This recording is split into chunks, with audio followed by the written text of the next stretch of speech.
Welcome to What's the Effort? What the F?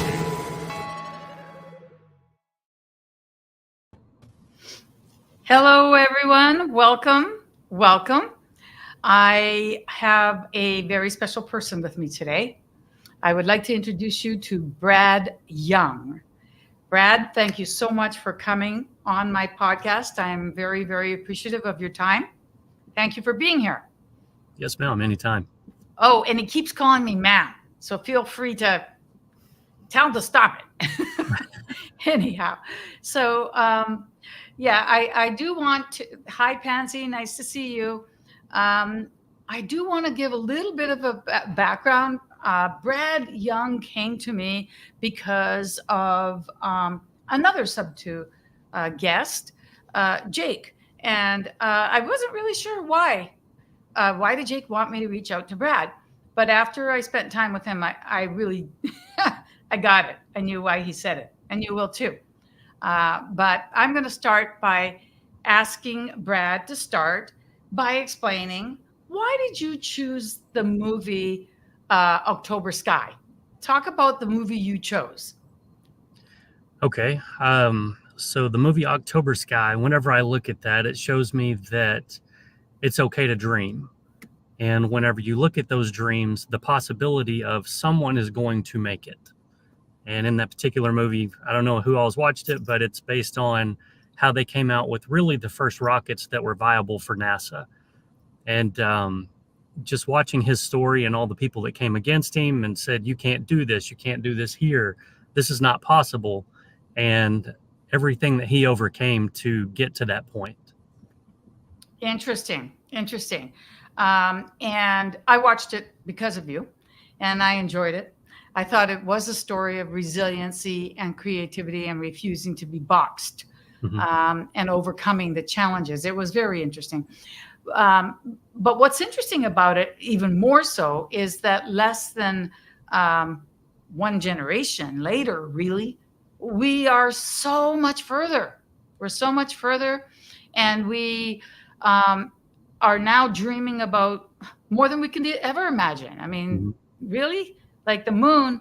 I remember that. I'm that old. I remember that. But but it is amazing to me to see just how tourism of space is really some of the richest people in the world. And Monica, we're talking about October Sky. So Brad chose October Sky for his movie. So I was asking him about why. So yeah, and Michelle likes it. That's good. Thank you, Michelle.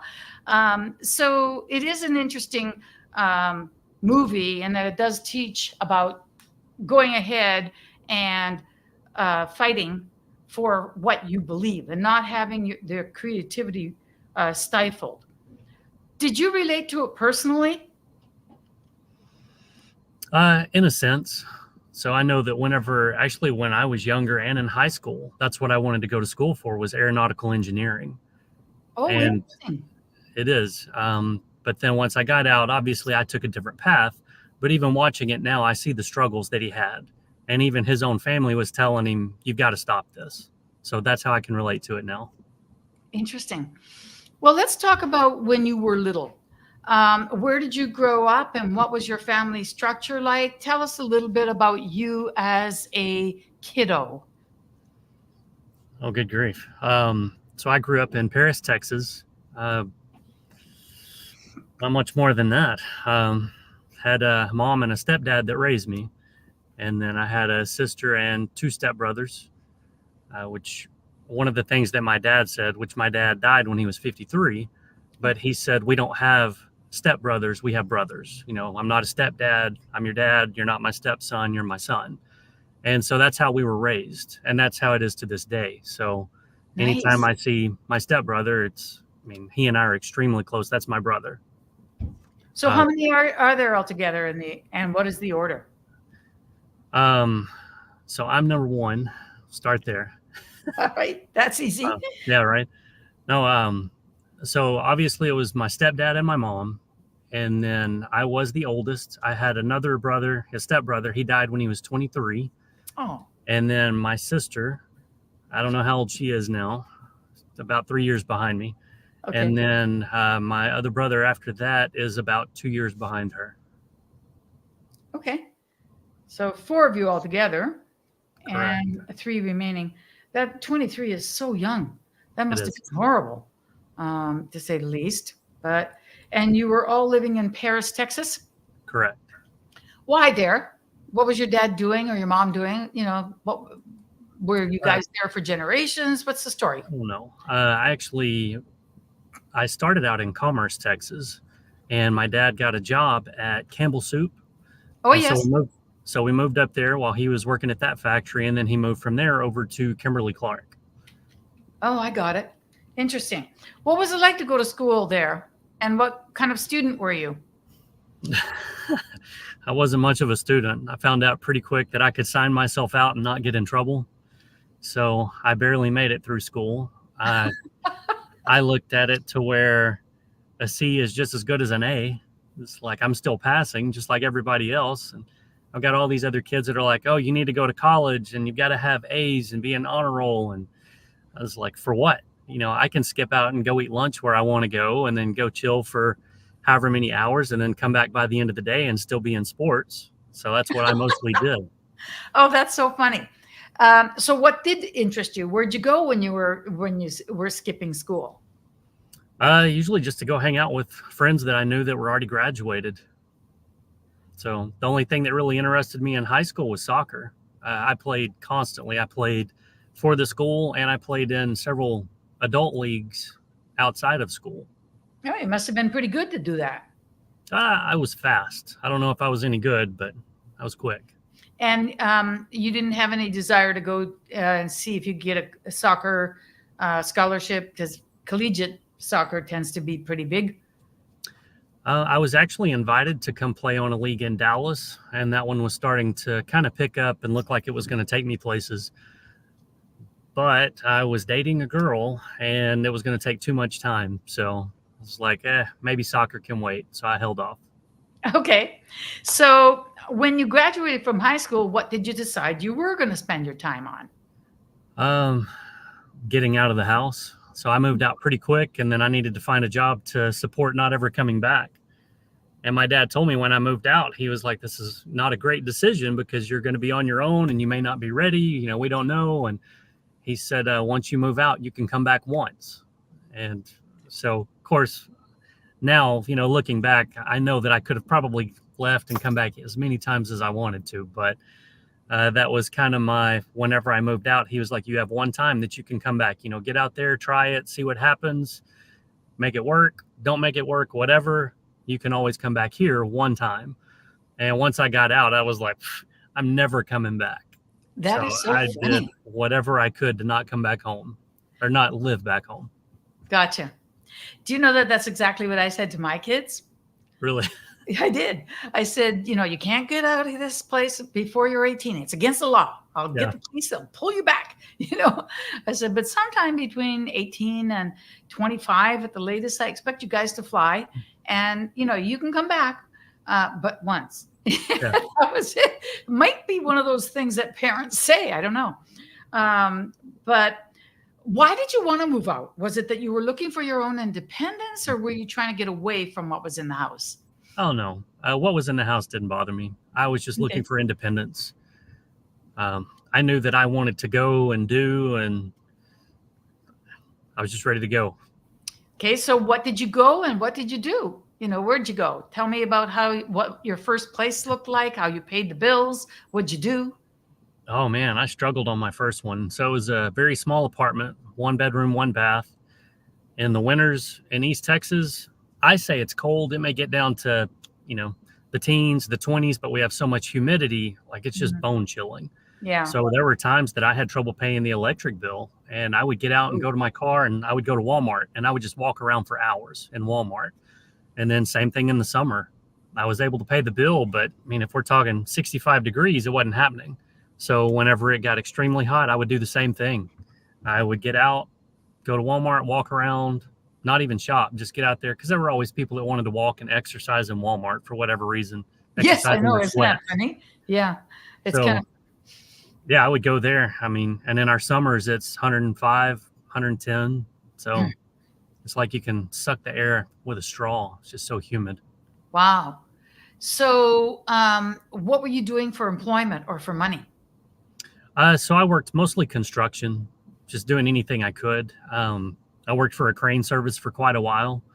And whenever I decided I didn't want to do that anymore, I went into a couple of different internal jobs. I worked at Radio Shack when that was still around. Oh, cool. I tried waiting tables, and apparently my honesty was not great. So, they'd When be they like, say, how's the food? And you go, you don't want to know. they'd be like, I told you no pickles. And like, no, you didn't. Like, I have a really good memory, but I'm going to fix it for you, but you're wrong. So yeah, that doesn't go over well in restaurants. But a few little jobs like that, I ended up going back into construction, and I started working for a plumbing company as an apprentice, and we did all new builds. It was new schools is mostly what I did. New and school? from there, Like, yes, oh, yeah, building new schools. okay. Insulation doesn't bother me. It doesn't make me itch. And so I was the insulation guy. Like Oh I could do my pipe insulation above my head, no big deal. And I knew when I was doing that, I probably should go back to school. And so from there, I put myself through EMT basic and then intermediate and then paramedic. And once I got my paramedic license, I went offshore working for an oil company. And they offered me an international spot that was a 5-year contract. And I said, in 5 years, I can get my nursing done twice. And so I went to work in a hospital instead and got my nursing. And I specialized in traumas. Interesting. So you went from being a paramedic to being a traumatic nurse? Mm-hmm. Wow. Okay. Both of them are okay. So paramedics, I can see a lot of guys. We see guys, but going in is a little bit ahead. Even in this day and age. I mean, there are more guys, but traumatic nursing. Tell us what it entailed and what that looked like for you. You said it was in the hospital, right? So I was in the hospital. I worked in the ER, but I specialized in traumas. And it was kind of funny because I had a huge red beard, red mustache that curled out. And I would have patients come in and they're like, "You're a nurse?" I'm like, "Yes, but I'm not your nurse, because if you're my patient, you have no clue what I look like." I got the worst of the worst every day. And I loved it. Like it was me. And usually there were 2 other people that worked traumas. And so it was either me and another guy, or me and there was another girl that did traumas. And people say that we coped with our humor, but I just really enjoyed it. I mean, we had a very dark sense of humor and got along really well. It was a very good team environment in there. Good. And I imagine that those probably paid quite well. You were probably able to afford a little bit more than a 1-bedroom, 1-bath now. Correct. And that.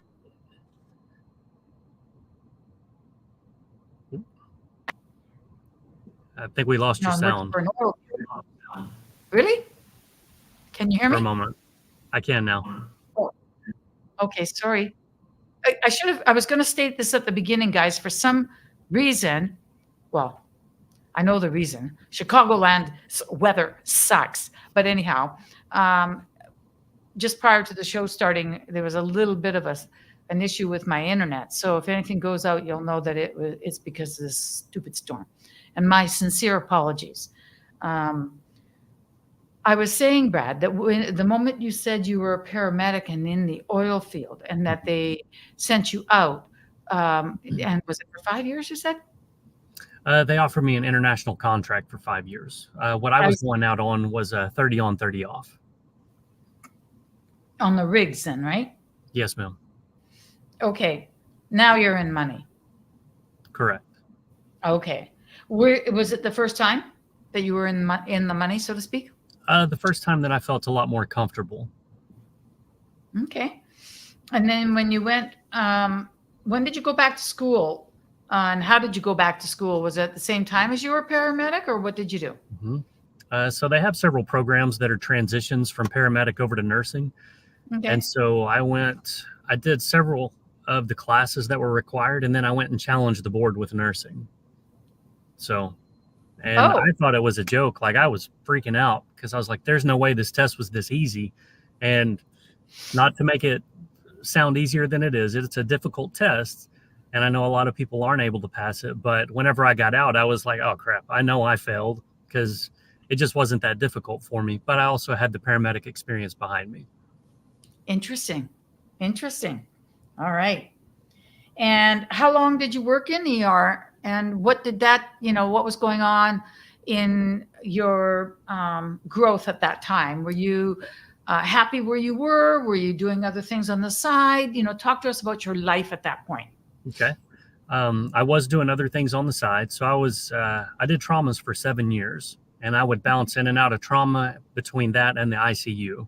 I would go up there and do a contract for 3 months and then come back down to traumas. During that time, I started a few little companies. I started one of the IV clinics. I started one of those over in Shreveport in Louisiana. Once I got into the oil field. Wait, tell us what that means, an IV clinic. We call them drunk tanks here. So you can go in, and if you're feeling bad, if you're hungover, if you're sick, you can go into these clinics and they'll give you an IV. What do they give you? It depends. There's several different things that they can give you. They can do banana bags. They can do different types of vitamins, fluids. And that just makes you feel better? It cleans out your system? It does make you feel better most of the time. Depends on what's going on with you. That's interesting. So it wouldn't be covered by medical, would it? No, it was usually cash only. So people just kind of helped it to get them back into functional status, that sort of thing? Well, like whenever I was in the ER, we would have people come in that were drunk. The police brought them in, and we would hang what's called a banana bag. And it's got all kinds of junk in it, but it kind of gets you back on your feet. And we started giving those. Like, if you know that you're hungover and you have to go to work the next day, well, everybody knows you can get a banana bag from the ER and it costs you $1,000. Or you can come into one of the clinics and get one for $100. Oh, that's interesting. Interesting. So you would have a few like nurses or things of that sort. I don't know. Do you have to be qualified to give it? I don't know anything about this. You do. Yeah, you've got to be qualified to be able to give it. And then we had to work underneath a medical director. So we had a doctor that was good with us doing it. And I think we had 4 employees at the time when I started it. So wow. Yeah. Sounds like a pretty cool little business. It was okay. It wasn't quite where I wanted to be yet. So you started venturing into entrepreneurship as opposed to being an employee. Yes. The way that I looked at it, we had a group of us in the ER that were all going to nurse practitioner school, and they were talking about how much they didn't like their job, and this is going to be better once we can do our own thing and make more money. And I said, well, if you don't like being a nurse, why would you want to go be a super nurse? Like, that doesn't make any sense to me. So I chose not to go, even though everybody else was doing it. I'm just like, this is not for me. Interesting. So how long did you have the IV clinic? And this was an aside from the nursing. Talk to us about how you got, how you progressed past that. And where were you as a person at this point? Were you just single? Were you married? Talk to us about that part too. So at that time I was dating, and so I had the clinic for about 6 months, and I had partners in it, and I wanted to move locations. I wanted to do several things differently. And I was talking to my dad about it, and I'm like, hey, this is kind of where I am with it. I'm not really sure. Something doesn't feel right. This doesn't feel like it's supposed to be my path, because all that we were going to be able to do with that company was open more clinics. And I knew the numbers. I knew what they should be. And about the time I was considering saying, hey, I want to be bought out of my portion of it, that's when my dad passed away. And it was very sudden. So I was at the clinic that morning whenever I got the phone call saying they were doing CPR and flying him to Dallas. And I was just like, this is a sign for me. Like, I've got to get out. And so that's what I did. I got out that day. I was done. How old was your father that it's affected you that way? 53. Way too young. Yeah. Way too young. And May I ask what he passed from? They're not really, that one frustrated me because they said it was a cardiac event, but also a brain aneurysm, but they wouldn't do a CT scan on him. So that didn't make any sense. And I asked to see the EKG and they wouldn't show it to me. So it's like, Okay. I kind of deal with this stuff on a daily basis, so I know what I'm looking at, but Yeah, and that's probably why they don't want you. maybe. But yeah, I imagine that it was a huge shock to the entire family. Mhm. You know, lose dad at 53. So what did you do? Did you sell your business, your portion to your partners? And you know, what did you do? Where'd you go?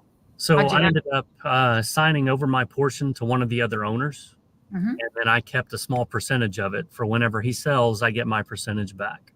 And they've got a buyer right now, I believe. But he constantly texts me and is like, "Hey, this is where we're at. We may be able to get this much." And like, okay, just good luck. So they're still in business. They are. All right. That's interesting. What did you do? Like, where'd you go to? How did you transition out of that? Well, I was still working in the ER at that time, so Okay. I just kind of put my head down and focused more on work. Okay. And you were dating at that point. What year was that? No, Oh, I well, actually had just gotten married at that point. So Oh, I was okay. just married. All right. And did you guys stay in Paris? We did not. I started moving all over the place before I met her. I moved to Baton Rouge. I moved to Mentor, Ohio, Ann Arbor, Michigan. Oh, I was all over the place. And tell us where else. Tell us where else. those are the main places. The girl that I was dating at that time, she wanted to go from Louisiana to Michigan, where her family was. So we went up there. And once we got up there, she couldn't find a job. And I was like, well, I don't know what to tell you. Like, I'm not ready to support anybody yet. I said, there's a school that I know of in Longview, Texas, that you can go for 3 weeks. And as soon as you're out, you can get a job in a nursing home or in a hospital setting as a CNA or a PCT, depending on the state. Mhm. And so she was like, yeah, I guess let's go there. We went there 3 weeks. She did the school. She got a job. I had already started working in the ER. And pretty quick after that, we didn't work out. So she left and went back to Michigan. And I stayed in Longview for whatever reason and got stuck there. Okay. Okay. What did you think of the places that you moved to? Ohio is cold and it sucks. Michigan is cold and it sucks. Baton Rouge. Same in Chicago. Baton Rouge is okay. It depends on the people and the area that you go to. Very humid. Oh my gosh, it's humid. And I don't know. I wouldn't mind being in either Florida or the mountains right now, but I'd be by myself apparently. Oh, I don't know. A lot of people love mountains. And, depending on where you are, it does tend to get you out of humidity. So then where were you when you Lost you again. Where was I when I what? got married? Oh, I was in Longview at that time. So after the girlfriend and I didn't work out, it was about 6 months later, I met my now wife. And what did she do? And did you guys have family right away, or where did you go? How does it work? So she had family all around there. My family was still in Paris, and we ended up just staying in Longview. So now currently we live just outside of Dallas. Oh, you're outside of Dallas. Mhm. Okay. And I know that you're currently in oil and gas. Is that correct? That's correct. When did you start in that, and how and why? So another thing that I was trying to do is called aquaponics. I don't know if you're familiar with what that is. Growing plants in water? Correct. With fish incorporated. Hydroponics is growing plants without soil, and aquaponics is growing plants without soil with fish. Got it. And so I started getting into that, started building some systems kind of on the side, built them for myself and some other people. And I got a call one day. There was a guy that was going to build a big system kind of on the Texas-Louisiana line. And he was like, hey, we're going to build a big system. Would you want to come help? Sure, why not? I would love to do a big system. And when I got out there, the greenhouse alone was 40 foot by 100 foot. And then he had another building with 8 500-gallon fish tanks, another building for the seedlings, another building for the seeds. And I started talking to him, and he was like, yeah, we're about to build 8 more greenhouses behind it that all match this one. So I'm just blown away. I'm like, what do you do? Like, because you're doing something right. Really? He was What like, was he doing? Oil and gas. And so I asked him, So I was the like, aquatics, the aquaponics were just a hobby? just a hobby. And he started it as a hobby, and then he turned it into another business. I think he sells to Whole Foods now. But I asked him, I said, well, I live in Northeast Texas. Oil is everywhere. So how would I get into it? And he started telling me, and he was like, oh, it's $1 million a well and blah, blah, blah. And I'm like, well, $1 million a well. What is $1 million a well? Is that what it costs to get one going, or how much That's what you he made? told me it would cost.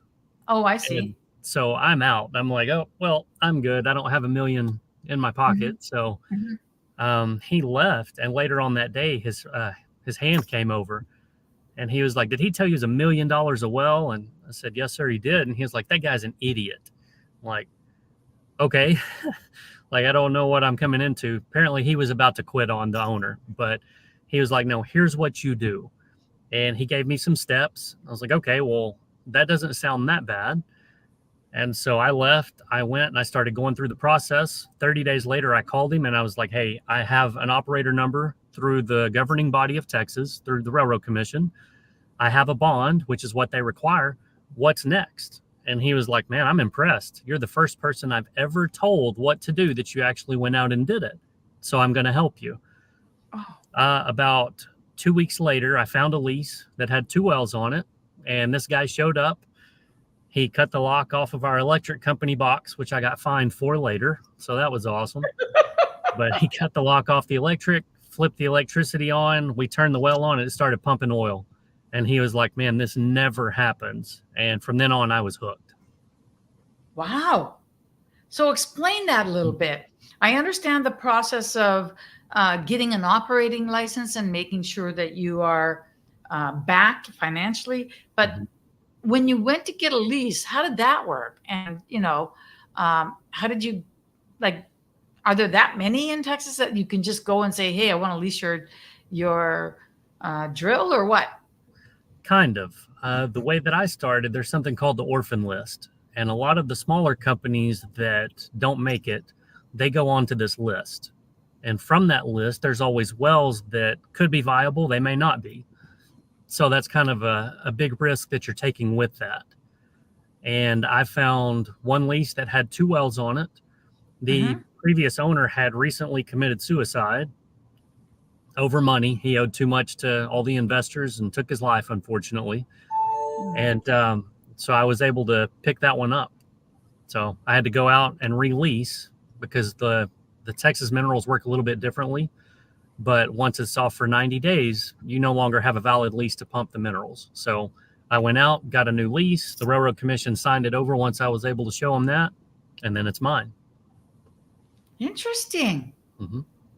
What about the land? Who does the land belong to?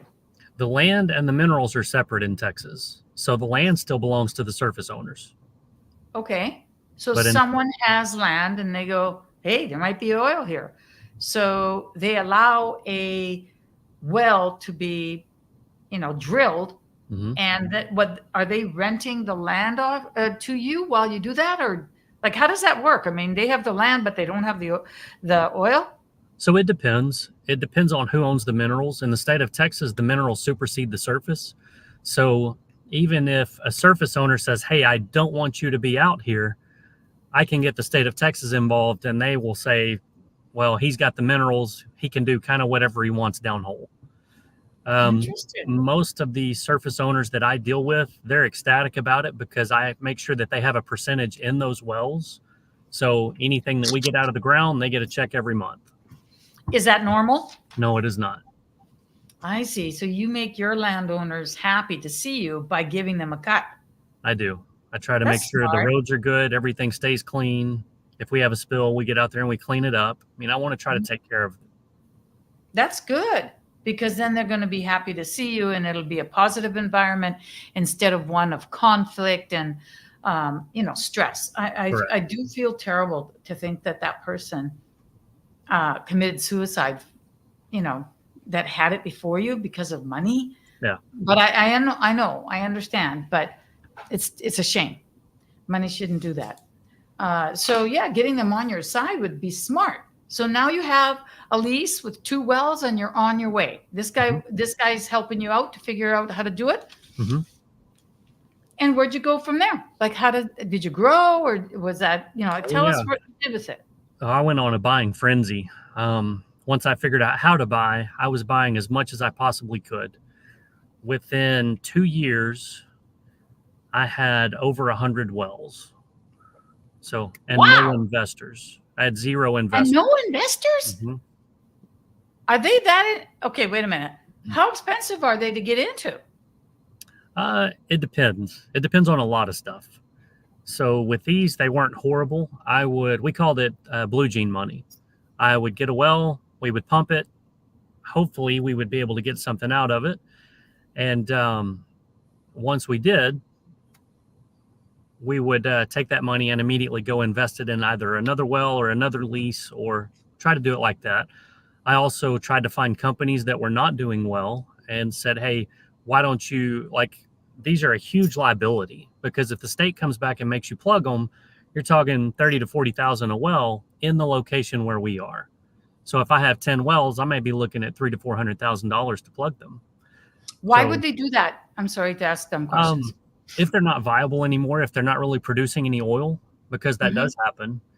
And then it's just a hole in the ground with possible contamination. I see. So for the protection of the environment, Correct. That's how they cap them off. Okay. So, and when one is working and you think, okay, it's viable, and you're heading out to go and get another one, is it because you think that the one that is up and viable will be running out, or is it that's the way you scale, or what are you expecting of this one that is already going before you leave it and go to find another one? What's the story there? So I looked at the oil business a little bit differently. Whenever I see a pumping unit, I see that as an employee. So my employees are working 24 hours a day to make money, to make the oil or the gas or the condensate, whatever we're pumping. Mm-hmm. If one goes down, well, I look at that as a remediation. It's going to cost me money to get this employee back up to where they need to be to produce. And that's how I viewed all of it. So the more wells that I have, that's the more opportunities that we have to make money. Good. And how long do they usually last before you end up having to cap them? That depends on the field. So the field that I'm in East Texas, we've had wells that were drilled back in the early 30s, and they're still producing. Okay. Amazing. But I have some in South Texas that lasted about 10 years that I've already plugged. I've got some in West Texas that are doing okay, but we may end up plugging those after 20 years. So it always depends. Well, that's pretty good. And you really scaled with 100 wells. You must have been making some decent money. Mm-hmm. It's kind of interesting that you could do that without financing. I'm curious, was it because you, got it going with you saved when you were in nursing and got it going? Or how did you do that? A little bit of both. So I put a lot of the nursing money into it, but I also, whenever we sold oil, I made sure to hold some of that back because I knew that I wanted to grow. Okay, cool. And where are you at now with the oil side? So I have changed up a lot of things. I still have my operator company, and we only operate, I think last I saw was like 45 wells. We don't do a whole lot, and it's more contract operating for other companies. Okay. But I have other operators that I hire just so I can grow from the mineral aspect. So we now have leases in Louisiana, California. We're trying to drill in California, Arizona, New Mexico, Kansas, and Texas. Is it always for oil? most of the time. Some of it's for gas, some of it's for helium, but I call myself an oil chaser. Like, I love the oil side. Okay. Okay, that's interesting. I hadn't even thought about helium. That's interesting. Very interesting. And going into these new places, did it mean that you had to do a whole lot more learning, or is it the same? The basics are the same. The politics are always different. So you got to get yourself all established again with people in the know. Correct. Okay. Okay. And what do you think the future is for this? Like, may I ask how old you are, Brad? 41. Okay. You're barely in midlife. What do you think with oil and gas? Where do you see it going? I kind of agree with some of the larger companies that are making estimates. I think we are probably getting close to the point where we're about to double the price of oil right now. I think we'll go to 130 to 150 a barrel very soon. Why?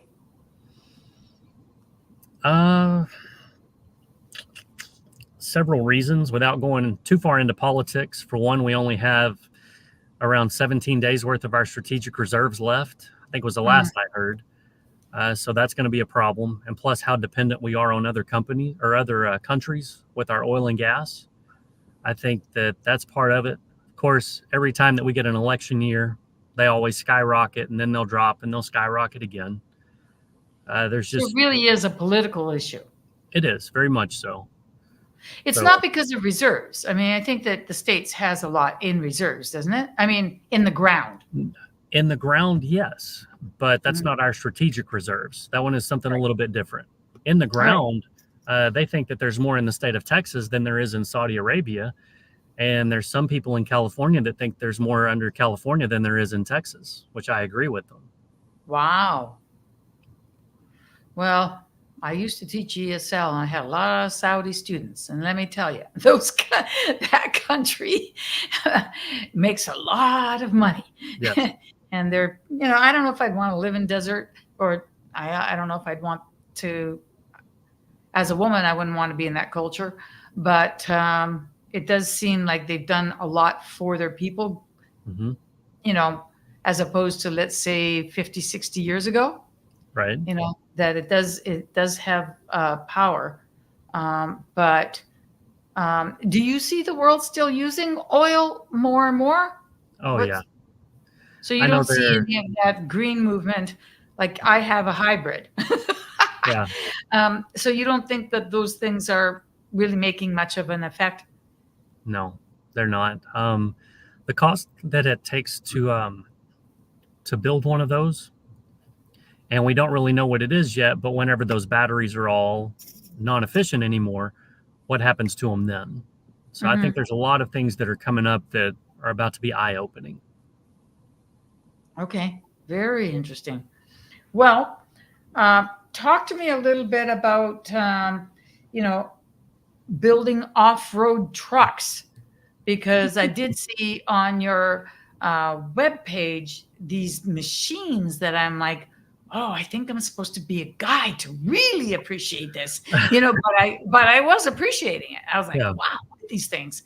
They look pretty impressive. I don't know exactly what I'm looking at, but it strikes me as expensive and powerful. Talk about that. How did you get into that? Oh, man, that's another crazy story. So when I was a kid, I thought that's what I was going to do. I was going to race off-road trucks and fly a yellow helicopter. For whatever reason, that's what I saw. They go together. Yeah, makes sense, right? So a little over a year ago, I've got a car that I'm working on, and I took it to a guy, and I'm like, hey, this is what I need. This is what I want to do with it. This is the horsepower I'm looking for. And when I was there, I started looking at his truck, and it was kind of an off-road truck, but not really. It was just what he was able to do with it. And so I started talking to him about it. I'm like, yeah, that's what I always wanted to do, but obviously it wasn't in the cards. And he was like, well, that's weird, because that's what I went to school for, was to actually build those kind of trucks. I'm just not able to do it because there's not a market for it. And so I started talking to some guys that I know out in Utah and California, and different locations. And I'm like, you know what? I'm just going to build one just for myself, just to see what happens. Well, instead of building one, we decided to build two at once. And I've already got buyers lined up. Like, it's crazy. I've got a guy in Florida right now that's like, hey, I want the next one that you do. And I'm like, for what? You're in Florida. What, are you going to race it in the marsh? But he wants it. So it's like, yeah, sounds good. So there is a market. Apparently there is. The way that we're building them, they're going to have quite a bit of horsepower. We're looking at around 11 to 1200 horsepower, which is a lot. Wow. Yeah. I don't know what your hybrid would have, but most cars are Not much. 150, 200 horsepower. The Corvettes right now, I think they're putting out like 500 or something like that. So these trucks, they're going to have a lot of travel. So basically where the wheel will come up, like what it's able to go up and down. In the rear, they're 29 inches. Wow. So quite a bit. And they will have Tesla AC. So they're going to have power windows and locks, street legal. And you'll be able to drive them to one of these events, qualify them, race them, and then drive them home. That seems almost crazy. Yeah, it is. Have you raced them? No, I'm afraid of them. You just like to look at them and have them and drive them safely. I like to drive them safely. We take them kind of down the street from where the shop is, and we've got one ditch that we just go straight through it, and we make a little bit of a jump, and we can gas on it. And after that, I'm like, all right, this one feels good. Let's go. That's hysterical. That is hysterical. That's so fun. Well, tell me a little bit about pansies. You're funny. Tell me a little bit about Sub 2. You've been in for quite a while. Tell me about your journey there. Oh man. So with Sub 2, the way that I got into that one, I had found a house. I started seeing a little bit of Sub 2. It was right when Pace was really getting started. And I was studying and I found a house and I'm like, hey, this guy, he's willing to let me buy it Sub 2. I did everything wrong. We'll say that. Last minute, the guy backed out and I'm like, well, crud, I don't know what to do now because I'm starting over. And I found Pace and I called Sub 2 and I'm like, hey, I don't want to join. I just have a few questions. Like, I just need to see a contract. And they were like, well, Pace is going to be in Dallas in 2 days, but you have to be a member first. It's just like, all right, fine. I'll do it, whatever. So I signed up. I went up there. I got to meet Pace and Jamil both. Nice. And I started learning. I went through, a bunch of the courses, started trying to figure it out. I didn't buy any properties for about 6 months. And then the mastermind came up and I got that phone call and it was like, hey, you should go. And I'm like, look, that's more money. Like, I'm not interested. I'm doing other things right now. And they enticed me into it. So I did go to the mastermind. And then from there, we started buying quite a few houses. I partnered up with another guy that was not in the mastermind, but he was in Sub 2. I was like, hey, this is what I'm looking for. I know the structure. I feel like I can work the structure pretty fast as far as numbers. If you can help me dispo, that's one of my biggest things. Dispo and keeping up with KPIs. So you were actually going to be doing wholesaling? No. So what I was looking at doing was the wrap method. Oh, so okay. I wanted to buy a property Sub 2 and then wrap it and sell it to someone else. Got it. All right. Very specific. Yes, ma'am. All right. And so you had a partner who was in Sub 2 and the two of you went off. He was taking care of the dispo end. And you started to actually make purchases and get your HUDs. How did you do? Was it viable? Was it? It was. So we still have 8 houses right now because I knew that it was taking a lot of my time away. So I kind of backed off of it. And he started more towards the wholesale route. And we do Airbnb, we've got a pad split, and we've got several different ones. And then the rest are all wraps in other states. But I knew that I needed to back off a little bit. Whenever I was with Pace, he really pointed out that I had Shiny Object Syndrome, like really bad. And so that's something that I pay attention to now. Like whenever I hear something, immediately I'm like, ooh, like what can we do with it? Like how much can we make? Where can this go or how can we scale it?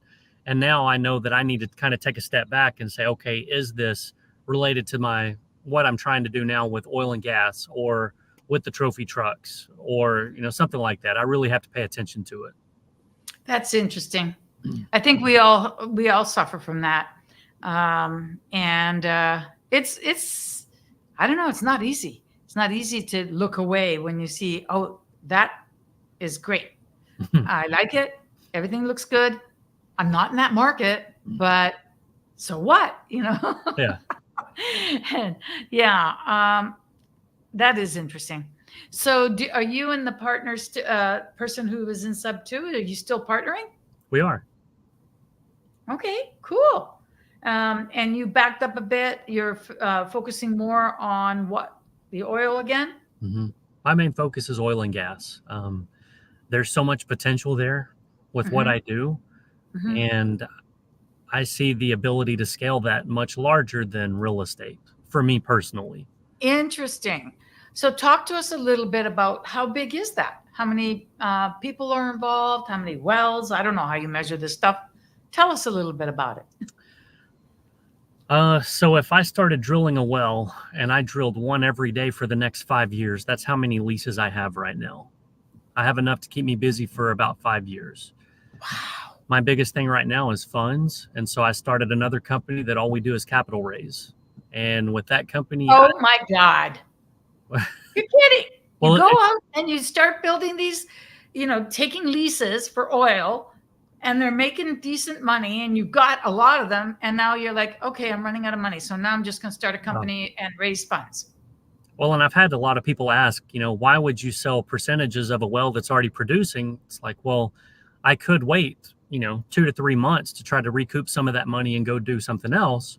But if I bring on investors, I give up a small percentage and I'm able to grow exponentially. Got it.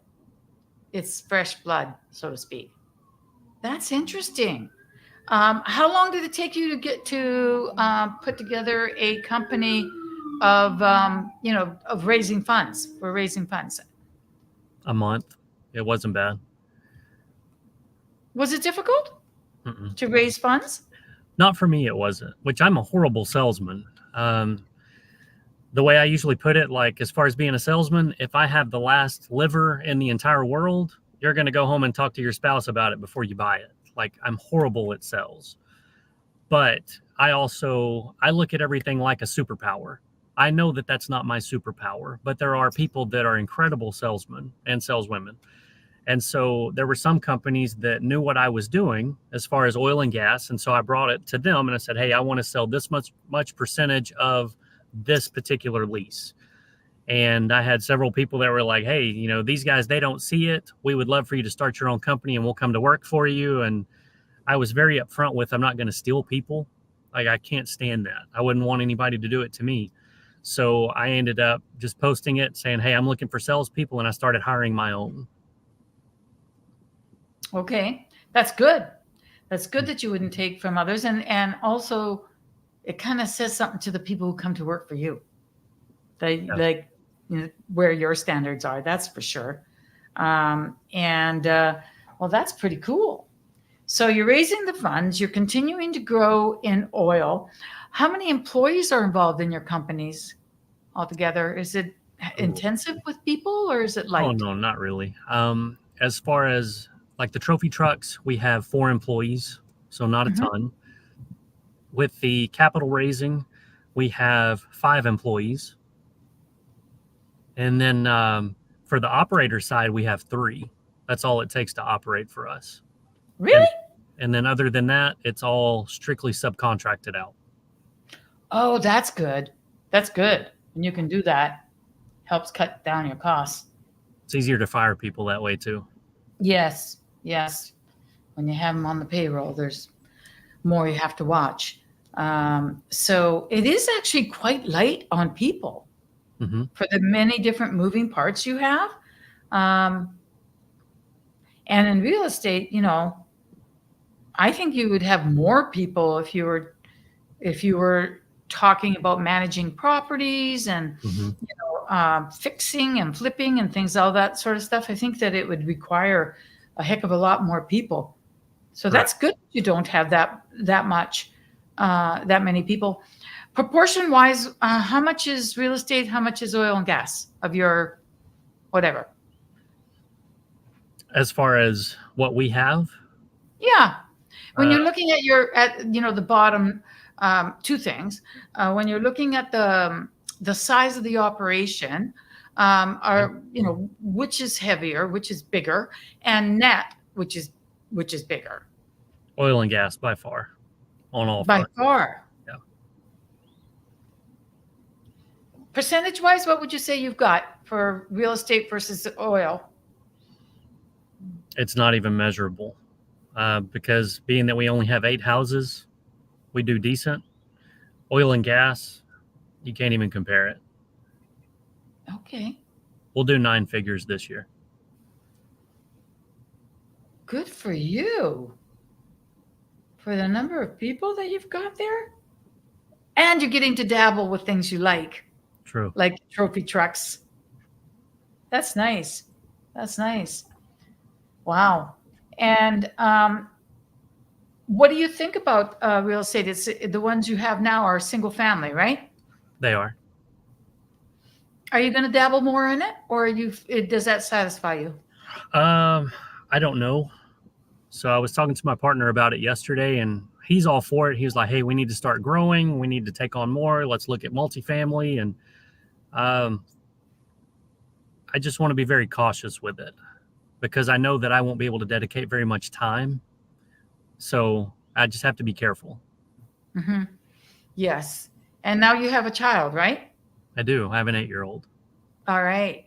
So when you take a look at where your time goes, that's also something that's pretty valid because, I've sacrificed almost 2 years of my life to be in Chicagoland, to be near this little baby that I love and sometimes want to just run away from her, because it's so cold here. Yeah. I don't like the weather at all. But you only get to see them during that one time. And then, if you don't see it, you don't see it. So it makes a difference for sure. Right. And before you know it, that child is going to be grown up. And then you're going to be like, I should have spent more time with him. Yeah. Do you travel? I travel quite a bit. And to talk about something that you just mentioned, I saw something a while back. It said, if you work, and they talk about hustle and grind and all this stuff. And I know that's big in real estate, and I disagree with it. They said in 20 years, the only people that will remember your 20-hour days, that's going to be your kids. And that really stuck with me. So I try not to take too much time away from that. I make sure that I'm always there, for his soccer games. I want to be known as, I want to be that father that is present. Yeah. Yeah. And frankly, the oil and gas, as well as the real estate, is what kind of lets you be able to do that. Because if you're looking at that kind of income, then you can say, I'm not going to be there today. It's my son's, whatever it is, competition or birthday, and be able to be there. Correct. Yeah, that is interesting. Looking back, is there anything that you would have changed about your path? I wish that I would have done it sooner, but there's no point in trying to change it because there's nothing I can do about it. Got it. I try to make sure I know where my feet are, is how I look at it. If you live in the past, it leads to depression. If you live in the future, it leads to anxiety. So I try to always be very present. That's a good point. But no, it doesn't sound like there are many big regrets. No, ma'am. What would you tell your son if he said, do you know what does your son know what he wants to do? Not yet. So I will support him in pretty much anything that he wants to do. Even if he wants to go to college, great. I'll support that. I don't agree with it, but I'll still support it. I am already teaching him money, kind of how it works and why you spend it on certain things and why you don't. And I want him to at least have the choice. So if he says, hey, I want to go to school and be a a doctor or lawyer, or I want to work at Home Depot, like whatever, be the best that you can be. But know Yeah. that you also have other opportunities over here, and I'm willing to teach you those. Nice. Very nice. And what if he wanted to go overseas? Would you be okay with that? Because I want to go live in France. Yeah. All right. Cool. Very cool indeed. All right. Let me think about, is there anything else that we should be talking about? So am I right in thinking that you're bullish on oil? We should actually think about investing in oil stocks. I know that JP Morgan and Goldman Sachs are both bullish on oil. There's another company, I can't think which one it is, but if they can get it for $1 less than the price of oil is right now, they're buying as much as they can. And it was one of those two, either JP Morgan or Goldman Sachs. They think it's going to $300 a barrel, which to me is scary because, you know, that's going to put our gas prices probably close to what California is. Wow. Got it. So, that is scary. Hard to imagine people paying what it would do for the gas, for the bus rides, the train rides, everything else, the airplanes. That's going to be kind of bad if that happens. So I do suppose that there is a lining because of the fact that you could benefit at that time, or if you get into it, then you know you can benefit for sure. For sure. Very interesting. Wow. Well, I would like to say thank you very, very, very much. If there are any questions, guys, drop them. Otherwise, I'm going to say thank you. I appreciate it very, very much, Brad. Thank you for being here. Everyone that's come, thanks. And those of you who are watching it in the future, I am finally getting good at saying, please leave a comment and subscribe, because you know how often I've done this. This is my second time, but I'm getting good. So yeah, do that in the future. If you see it, please. Even then, it makes a difference, apparently. But for now, I'd like to say thank you, Brad, very, very much. And thank you to everyone for coming. We shall see you next week. Thanks, everyone. Thank you.